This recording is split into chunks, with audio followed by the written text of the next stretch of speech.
I may live in one of the only places where saying I do YouTube for my job is taken to mean I work for Google and not this.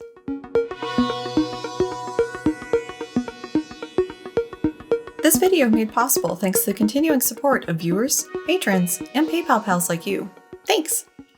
The trial for Elizabeth Holmes, founder of the startup medical company Theranos, is just getting off the ground.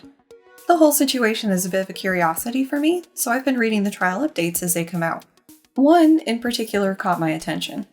This involved emails with systems manager Shurka Gangahadar, where she was essentially reprimanded for not keeping the work hours other teams were. And in most places, being emailed by one boss at 1 a.m. asking for updates and the other boss pressuring you to basically compete with the other teams for who can be at work longer would be seen as abnormal, at the very least. But from what I've seen of the late-stage capitalist hellscape that is Silicon Valley, it's actually the norm. And it's not just the tech giants pushing this. So allow me to tell you about part of one job interview I had here that this email to Shurka reminded me of. So, story time, I guess. If you're new here, hi, I'm Cass. Let me set the scene for where this is coming from. I am a cognitive psychologist who, through a variety of circumstances, find myself living in Silicon Valley. And one of the natural questions I've been asked in interviews is, why YouTube? The short answer is that this is the best fit for my knowledge-based skill set and current health situation, both physical and mental. The longer answer involves things like me being in a 2 PhD relationship with my husband, him landing his dream job here, and so me moving with him, leading to me being a bit of a trailing spouse. But I did apply around here once we moved here, but things never really materialized. In total honesty, those life circumstances have led to me having a couple-year gap in my employment, which, despite the PhD, makes me less than a desirable job prospect, especially here. So you couple that with the square peg and round hole issue of trying to fit my research skills into the UI and UX jobs I was applying for, and it's not really that surprising I wasn't getting that many bites.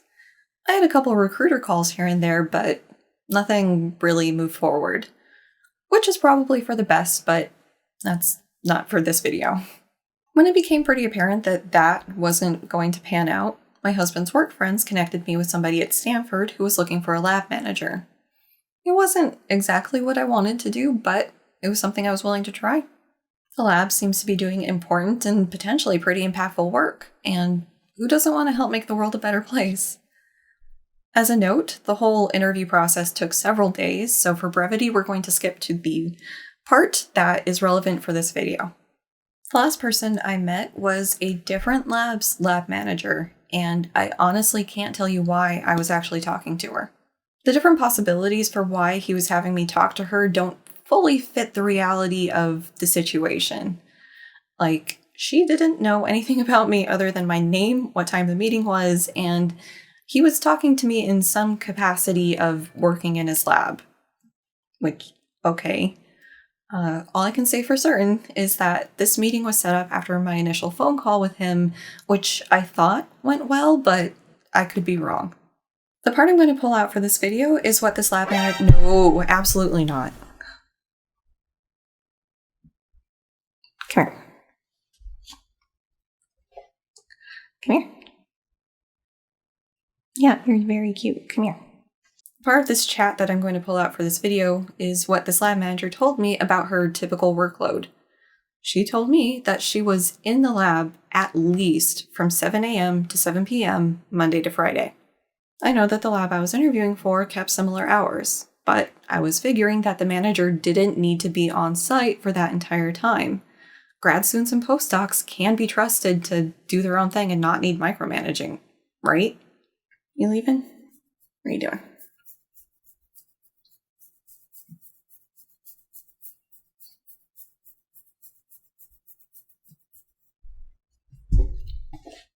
On top of that, she was essentially on call all day, every day. If something went wrong, she would stop whatever she was doing, be it spending time with her family, sleeping, whatever, to come in and fix it. And actually, our meeting was delayed about an hour because some minor emergency happened that she had to fix before she could talk to me. On top of that, work would frequently carry over into the weekends. I'm not sure what work exactly given the nature of the research, but she mentioned that she was frequently having to miss her daughter's activities or recitals or sports games or whatever because of needing to just work on one more thing for work. Say one more goddamn time. But hey, it wasn't so bad. She tried to emphasize, possibly responding to the look I'm sure I had on my face. She told me that 2 weeks every year she would go off the grid with her family, book a fancy vacation where she couldn't even check work email. Like, it was not possible. Before admitting that usually these places had Wi-Fi in one of the lobbies or something, and so every morning she'd sneak off to go check emails and make sure nothing was on fire. It's entirely possible that she's a work martyr and has a feeling that if she doesn't do it, it won't get done or it won't get done right or other things. And so essentially choosing to prioritize her job over everything else. She certainly was passionate about the work that they were doing. And that is at the beating heart of this work dystopia, or at the very least one of the chambers in that heart. People who are very passionate about the work that they're doing, or at the very least, very driven to succeed and willing to sacrifice everything to accomplish that work. And if you aren't willing to make that sacrifice, there is a full line of people just waiting for the opportunity to take your place. I may have inadvertently given my interview the kiss of death by mentioning that my husband's workplace has an emphasis on the work-life balance. Although I say there's an emphasis, there's plenty of room for people to go above and beyond as much as their heart desires. Like, my husband regularly goes over 40 hours a week, but it's his choice, and it's actually one of his ways of relaxing. Like, he doesn't do downtime well. There's always something that needs ironed out, or hey, he could learn how to do machine learning to try to fix this thing or optimize something, or that's one of his happy places. All the way back in undergrad, we had a joke that he would play Linux because if left to his own devices, in his free time, he would do something like sit at an old computer and try to learn the ins and outs of the Linux OS. That is relaxing for him. It actually is almost painful for him to just sit and veg and binge watch a TV show. That is not in his wheelhouse. In retrospect, that part of the interview process may have been to lay out for me that this is the work culture there. These are the expectations for somebody in that role. Now come about a page's worth of caveats and thoughts on this. First, I never attended a top-tier school. R1 at one point, sure, but they were never the prestigious universities that everybody's heard of. And maybe this is more the norm at that tier of schools. That being said, there is sort of this grind and crunch culture just in academics in general. In my experiences in higher ed, there are some mostly unspoken expectations for students. At my tech school undergrad, somebody who is taking less than 18 credit hours a semester was seen as taking a light load. I regularly would take 18 or 21 to make sure that I'd get done in 4, because there was a pin at graduation that said I did it in 4 and I wanted that fucking pin. In my grad program, we, the students, as well as the faculty, were always taking work home with us. A lot of communication happened between the student and their advisor over email outside of normal business hours. And if you've seen the hours that I tend to be active, you'll know that I never had to fake sending an email at 3 a.m. But I know others who did because of the perception of that email.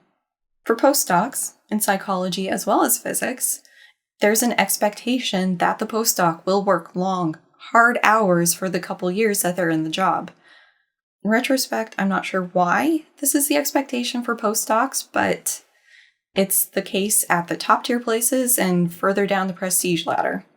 And then, if you go the professor route, there is the publish or perish grind. In psychology, this has turned into an arms race of who can get the most papers out in a year. For the most part, these aren't explicit rules. It's just how things are if you want to keep up and be successful. Second, regarding Stanford and Silicon Valley, this may be a chicken and egg situation or an apples and oranges one. I'm inclined to think it's the latter because of this general corporate push to exploit their workers to go harder and longer in order to maintain a competitive edge.